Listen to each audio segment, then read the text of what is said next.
Assalamualaikum warahmatullahi wabarakatuh. Selamat pagi bunda-bunda dimanapun berada. Ketemu lagi dengan kita di live season RSI Andini. Nah, pagi ini bersama kita telah hadir Dr. Rosita, spesialis objin. Assalamualaikum dok. Gimana nih dok? Assalamualaikum warahmatullahi wabarakatuh. Baik, alhamdulillah. Oke, dokter boleh disapa dulu bunda-bunda yang ada di rumah dan di RSI Andini. Assalamualaikum sahabat Adindi, bunda-bunda, bertemu lagi kita pada hari ini dalam sesi live rutin diadakan oleh Rumah Sakit Andini. Ya, siap. Nah, jadi dok, banyak nih dok yang bertanya ke kita kan, setiap minggunya kita nih berganti-ganti judul nih dok. Nah, tapi baru-baru ini ada yang bertanya tentang sipilis pada ibu hamil dok. Sebelum kita menjawab beberapa pertanyaan yang sudah kita simpan nih dok, sekilas kita bahas dulu bahaya sipilis pada ibu hamil. Nah, tapi yang mau Lina pertanyakan dulu nih dok, dokter, sipilis itu apa sih dok dan bagaimana cara penularannya? Silakan dokter. Sipilis itu merupakan suatu penyakit infeksi bakteri, jenisnya yaitu Treponema pallidum. Jadi ini merupakan suatu ordo spirocheta, jadi bentuknya itu seperti spiral, gitu kan. Nah, dia menyebabkan gangguan pada manusia, pada hostnya. Jadi bisa merupakan berbagai macam gejala pada sipilis ini. Jadi apabila pada hostnya bisa menyebabkan adanya sipilis primer, kemudian sipilis sekunder, bisa tanpa gejala atau sipilis yang tersier. Ya, kemudian juga sipilis ini bisa menyebabkan penularan melalui dari ibu hamil ke janin. Nah, ini yang disebut dengan sipilis kongenital. Ya, mungkin nanti akan kita bahas lebih lanjut. Ya. Siap. Oke, sudah dok.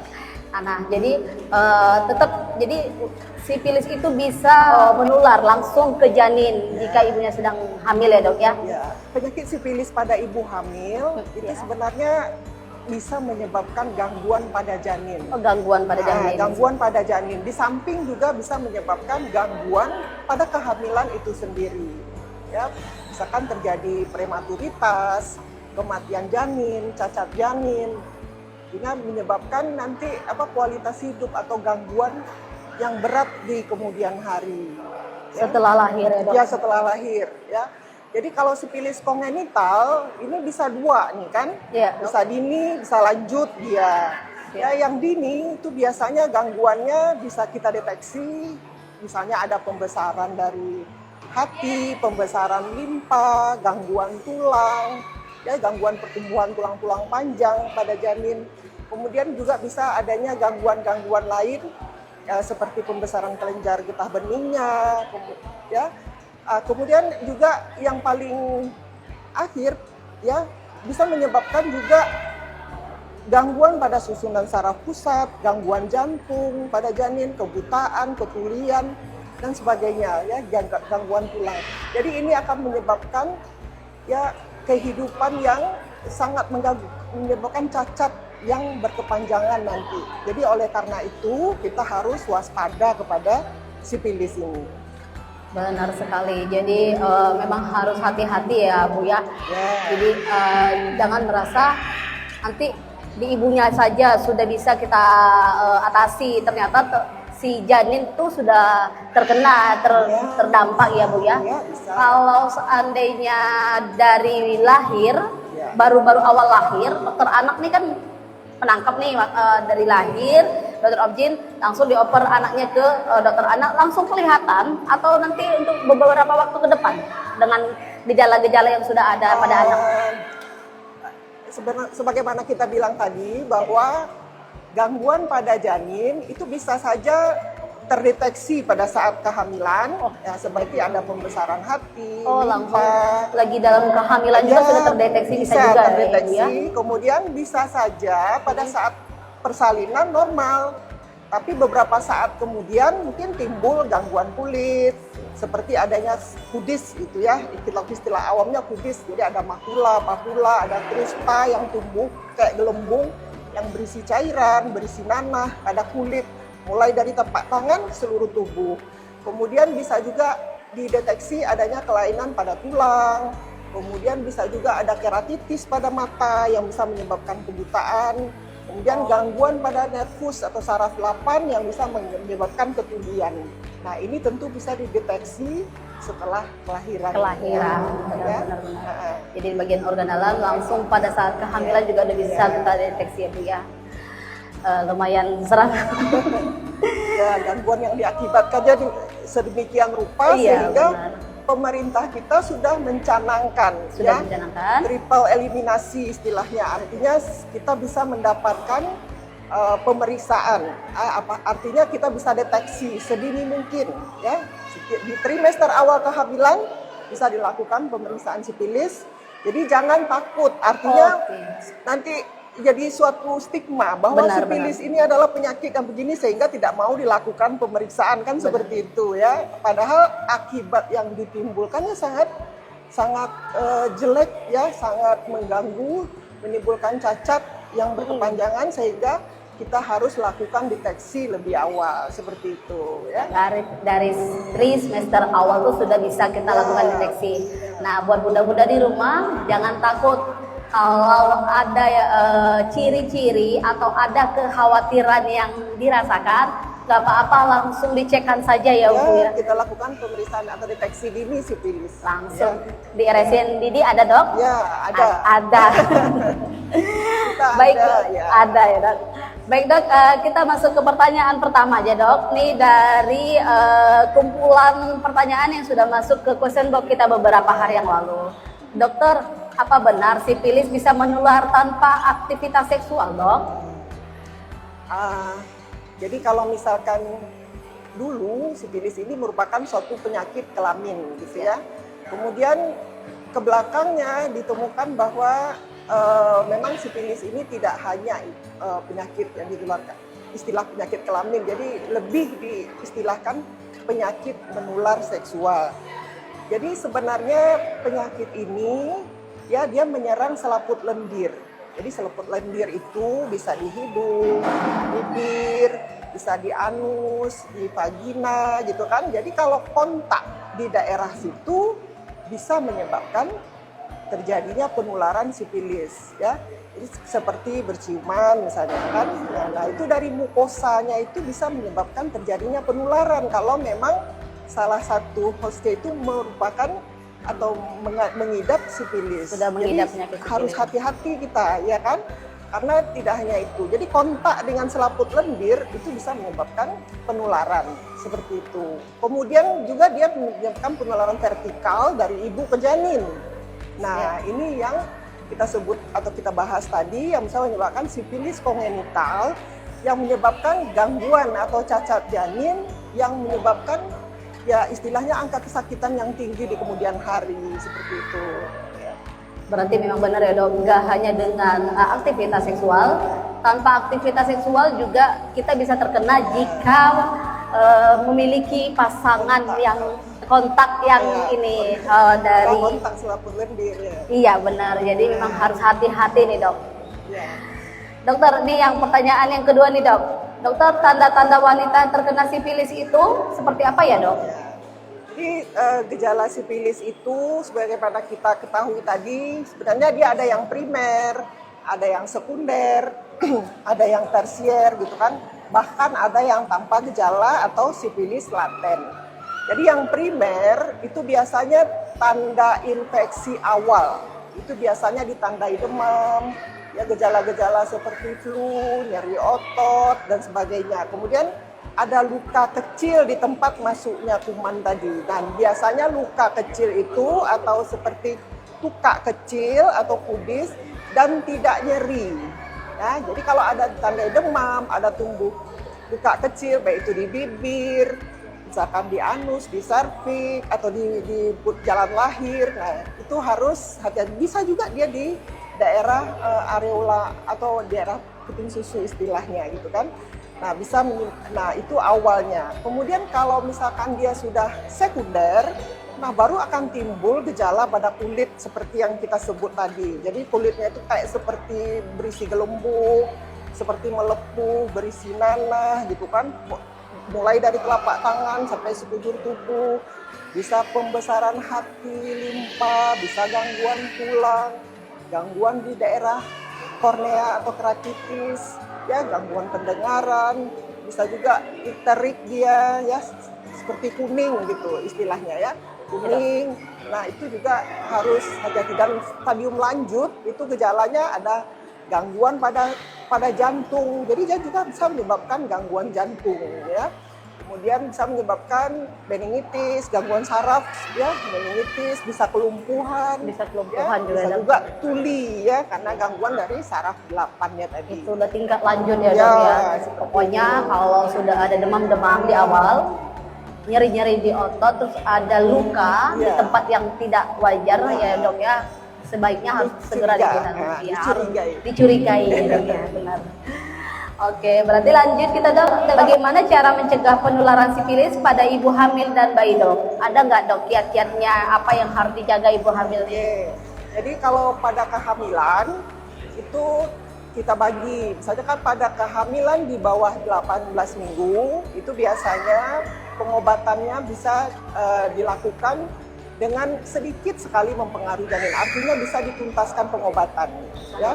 Tapi kalau pengobatannya dilakukan atau bila dia terkena infeksi setelah usia kehamilan 4,5 bulan atau 18 minggu, nah itu impact-nya kepada janin itu lebih lagi gitu. Artinya dengan mengetahui lebih awal kita bisa istilahnya mengeliminasi penyakit ini sedini mungkin gitu. Makanya ada deteksi dini untuk semester pertama tadi ya dok. Jadi memang kalau cara mencegahnya gimana nih dok? Itu tadi kan kalau untuk penanganannya ya dok ya. Ya. Pencegahan sifilis karena kita belum ada vaksin ya, belum ada vaksin ya sifilis ya. Artinya kita menghindari ya kontak yang seperti tadi, karena dia penularannya kan tadi melalui selaput lendir. Ya kita hindarilah aktivitas yang berhubungan dengan selaput lendir ini kan. Ya termasuk di situ berciuman gitu kan. Jadi harus memang bersih. Jadi hati-hati aja gitu kan. Tetap harus hati-hati. Dia juga bisa penularan melalui ya sebagaimana disebut tadi, kalau misalkan dari ibu ke janin tentu saja kita dengan mengeliminasi penyakit pada ibunya supaya janinnya tidak terkena sifilis. Jadi mengobati lebih awal itu adalah lebih penting supaya tidak terjadi penularan lebih jauh pada janin. Ya. Tetap harus berhati-hati. Karena kalau kita arahkan seperti apa, ternyata kita tidak tahu lingkungan kita. Ya, paling penting kita deteksi dulu. Deteksi aja dulu ya. Mudah-mudahan tidak ada. Jadi nggak kepikirannya tuh nggak langsung gimana-gimana ya dok. Ya mudah-mudahan nggak ada. Tapi lebih baik deteksi aja langsung. Dokter, kita lanjut lagi dok. Dokter, kalau ibu sudah terkena sifilis, bagaimana dampak pada bayi? Yang seperti tadi dokter sudah sampaikan.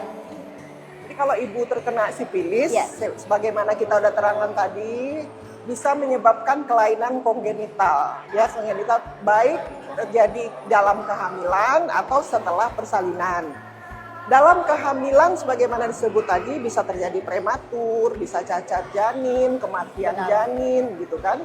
Nah, pada saat setelah persalinan, ya, itu bisa menyebabkan gangguan untuk angka kesakitan, morbiditas pada janin, pada bayi itu akan lebih tinggi.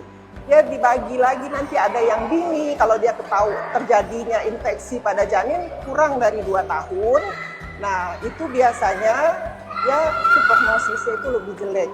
Kemudian kalau misalkan dia lanjut, nah itu sudah terjadi berbagai kerusakan, baik itu kardiovaskulernya, jantung, kemudian saraf gitu kan, kemudian juga bisa pada tulang kelainannya sehingga menyebabkan cacat pada janin ya. Ya, jadi emang banyak nih dampaknya seperti yang Ibu sudah sampaikan di awal ya Bu ya. Pada masa kehamilan juga sudah bisa dideteksi apakah si bayi sudah terkena dengan beberapa yang tadi bisa dari gangguan hati atau apa. Terus setelah lahir si bayi juga bisa kita cek juga, tapi dengan seiringnya berjalan ya Bu ya, dengan seiring berjalan. Dokter, satu lagi nih dok, dokter, apakah sifilis bisa sembuh? Sipilis sebenarnya kalau dari segi terapi simple pengobatannya. Simple. Jadi penisilin bisa menyembuhkan sipilis. Artinya kalau memang udah terdeteksi sipilis, sipilis bisa disembuhkan. Bisa dan simple Bisa kata dokter disembuhkan Rosita. dengan tentu saja terapi yang teratur sesuai dengan anjuran dokter. Benar dong. Seperti itu ya. Jadi bisa disembuhkan supaya kita tidak berlama-lama menyebabkan gangguan karena juga ada fase laten di tubuh kita ini. Artinya fase tanpa gejala. Jadi kalau misalkan punya atau pernah ada riwayat primer, sekunder, kemudian tiba-tiba tanpa gejala, kita jangan menganggap diri sudah sembuh gitu kan. Ya, kalau serologinya masih positif, pemeriksaan darah masih positif, silahkan berobat, insya Allah bisa sembuh dengan pengobatan yang telah dicanangkan bahwa penisilin saja bisa menyebabkan, artinya eradikasi atau eliminasi dari sipilis ini bisa disembuhkan dengan pemberian penisilin. Ya, berarti jadi buat bunda-bunda juga yang sudah terkena, jadi jangan khawatir. Dokter Rosita bilang gampang pengobatannya, ya, asalkan teratur dan mengikuti anjuran dokter ya dok.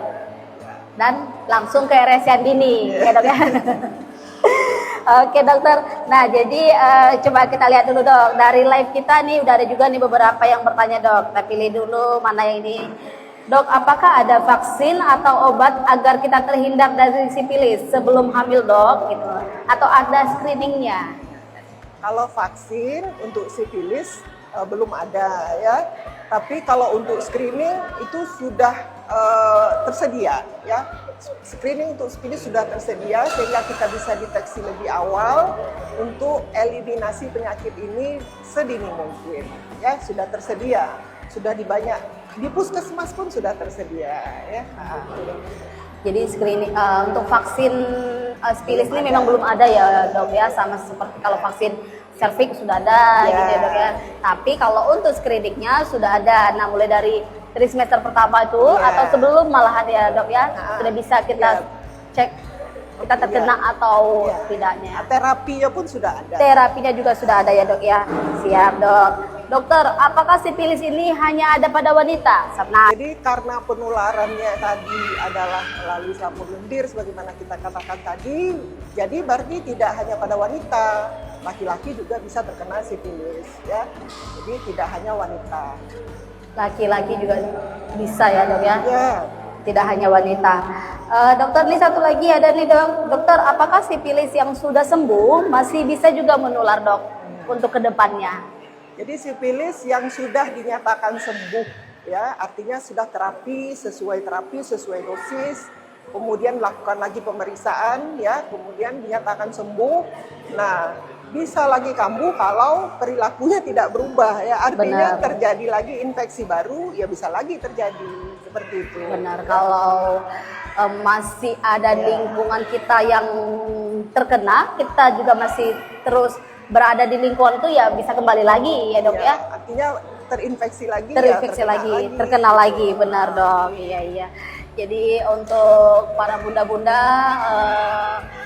sahabat Andi ini dimanapun berada, jadi lebih berhati-hati di dalam lingkungan, apalagi sekarang ini ya dok ya. Karena efek yang ditimbulkannya sangat jelek kan gitu. Efek yang ditimbulkannya cacat sangat janin jelek. yang ditimbulkan, Benar. kesakitan yang tinggi. Benar. Tapi kalau seandainya dengan yang kalau merokok atau alkohol pada ibu hamil itu ngaruh juga nggak dok? Ada nggak efeknya lebih ke situ juga? Efeknya ke sipilis? Ya, ada nggak berkesinambungan nggak dok dengan?